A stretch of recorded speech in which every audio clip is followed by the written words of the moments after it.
We are always on the verge of making decisions, whether it is your personal life or professional life, consciously or unconsciously, like what type of color you should wear, what type of shoes you should put on, what type of career profession you should choose. And these small decisions may seem insignificant, but they have a great impact in our lives. Now the question is how to improve your decision-making skill. Before jumping into the discussion of how to improving your decision-making skill, first of all, we have to know what is decision-making. Decision-making is a process of making choice assessment by a series of options and alternatives. When you analyze various options and choose one of them, then it is decision-making. And now how to improve your decision-making skill. Businesses and companies have to make up critical decisions throughout the whole day. Even one wrong decision, one wrong choice could cost them hundreds of thousands of dollars. That's why they use Virtuous Board decision-making technology. It allows them to see the various aspects of the situation, problem, and the circumstances so that they could make effective decisions. If you are running a small business, then you should consider using the Virtuous Board decision-making technology. The most important element in the decision making is your values and vision. The thing you cannot compromise on is your vision and your values and where you want to be in your life. This is the most important element. And second is your cultural, social, your moral, ethical values. The thing you serve your life, you live your life for. These are the basic values. So your decision should be relevant, should be in line with your vision and your values. Time frame and deadline is very important in the decision making. If it is taking you a lot of time, then it would jeopardize your rationality and it would make you to second guess your options, your decisions. Therefore, you should develop a habit of making a decision within the specific time period. And if you develop a habit of making decisions in the time frame, then you can make better decisions. The most important thing you should keep in mind is there's no such thing as perfect decision in life. We make good decisions, we make bad decisions. If you are making bad decision, then you shouldn't obsess with it. Okay, you shouldn't get yourself confused and overwhelmed with it. Things happen in life and you should be rational, learn from the mistake and move on and make a better choice in the future. If you want to improve the effectiveness of your decision making, then you should apply the who and why approach. Who means what type of people are involved in your decision making team, and why these people are there in your team. And if your decision is going to impact a lot of people, then you should include more people in your team. The more people are there in your team, it would allow you to see the problem, to analyze the situation from various perspectives. When you are analyzing the situation, studying the circumstances from different perspectives, then you would make better decisions. Speaking of involvement and team building, you should involve the relevant people in your team. Take an example of world great leaders and visionary leaders. They don't have the skill and expertise of every field, but when it comes to making a technical decision, they don't have the expertise. Then they welcome the relevant technical expert of their field and allow them to share their views based on their profession and expertise and take their suggestions and their advice into consideration and make the decisions accordingly. And you should follow the same strategy.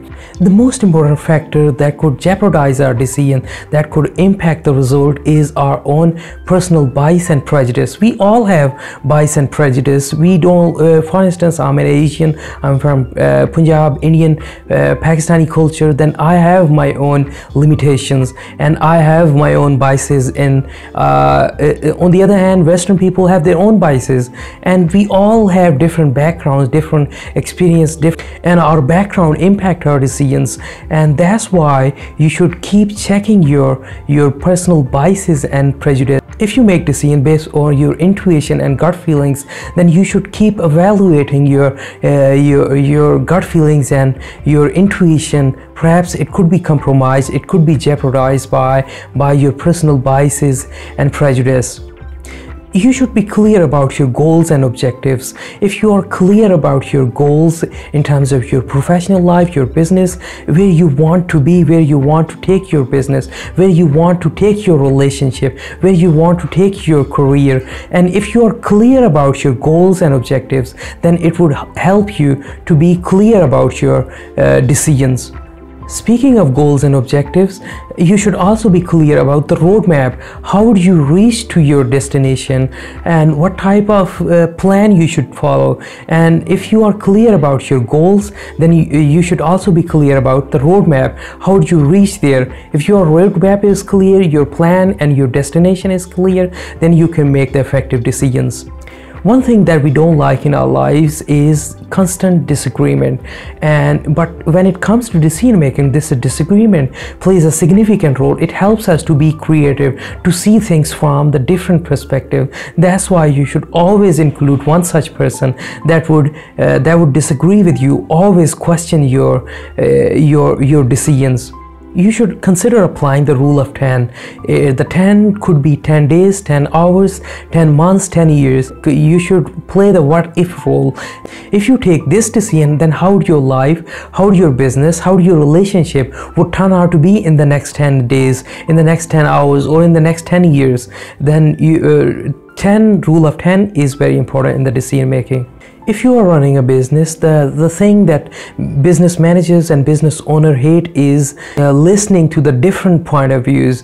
Then you should pay attention. You should listen to the advice, listen to the views, disagreement of your stakeholders, the people that are relying on you, that are relevant and important to your business. You should consider following the 12-step approach of Warren Battle, and it means you put yourself in the life-threatening and life-changing circumstances and situations. And when you put in a chaos, in a unmanageable circumstances, then it would help you to gain an insight of the real life situation. How do your life and how do your decision be in those circumstances?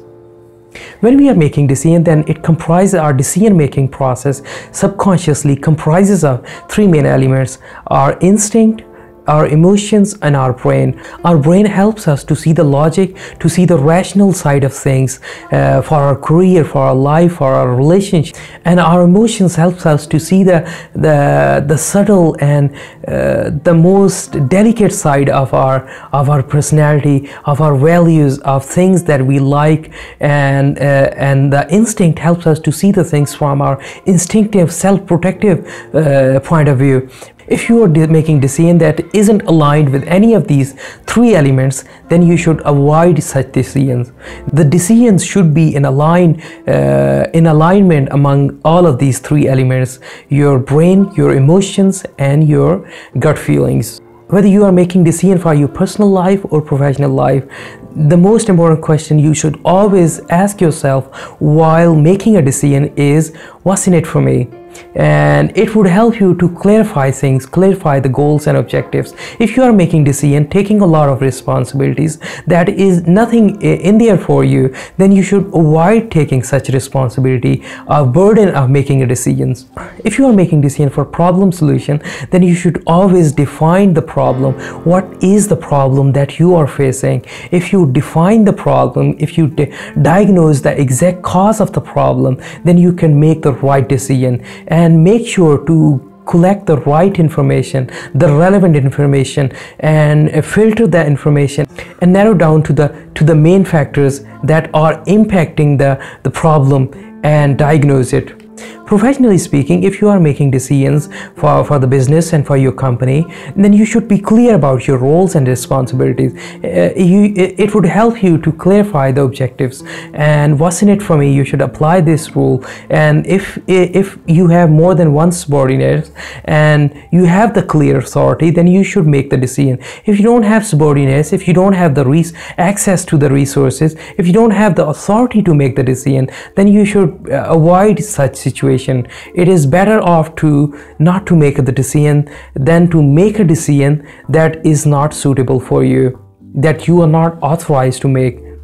If you are dealing with the problem and you have to make a decision on it, then you should look for the alternative solutions. What are the possible solutions out there?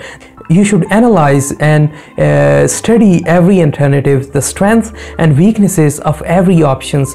And when you analyze all of those options, then choices would become clear to you. Then make the choice accordingly. Then select the solution accordingly. Decision making is like gambling. You have to analyze the strengths and weaknesses with the risk factor. More strength, lower risk, then you should take such factor.